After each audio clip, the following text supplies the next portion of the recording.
18. un 19. maijā Ventspilī norisinājās Latvijas profesionālās izglītības iestāžu audzēkņu profesionālās meistarības konkursa viesnīcu pakalpojumi.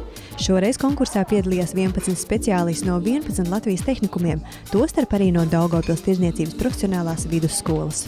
Daugavpils Tirdzniecības profesionālā vidusskola ir 6 specialitātes, kas ir saistītas ar viesmīlību un ēdināšanu, un viena no profesijām ir viesnīcu pakalpojumu speciālisti. Profesija ļoti pieprasīta, katru gadu pie mums nāk daudz studentu, un pieprasījums iet arī no darba devēja puses, jo daudzi arī tiek nodarbināti gan Daugavpilī, gan Rīgā, gan arī visā Latvijā un arī, protams, ārzemēs. Papildus viesnīcu pakalpojumu specialitātei mēs arī apmācām restorānu pakalpojumu speciālistus, pārdevējus, pavārus un konditorus. Un šodien šeit Ventspilī notiek profesionālais konkurss viesnīcu pakalpojumu specialitātei, kur audzēkņi rāda, kā viņi ir sagatavoti un cik labi darbinieki viņi varētu būt.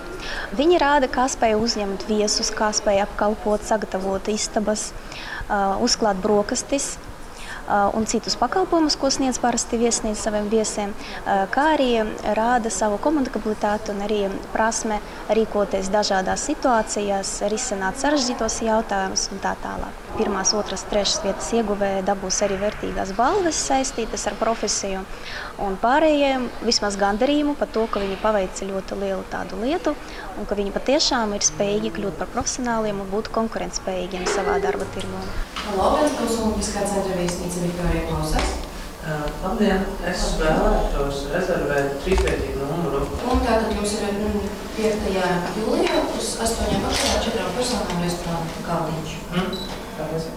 Šī specialitāte viesnīcu pakalpojumu speciālisti ir ļoti cieši saistīta ar turismu. Tā kā turisma nozare šobrīd attīstās, arī Daugavpilī attīstās, mums arī jauna specialitāte ir turistu grupas pavadonis.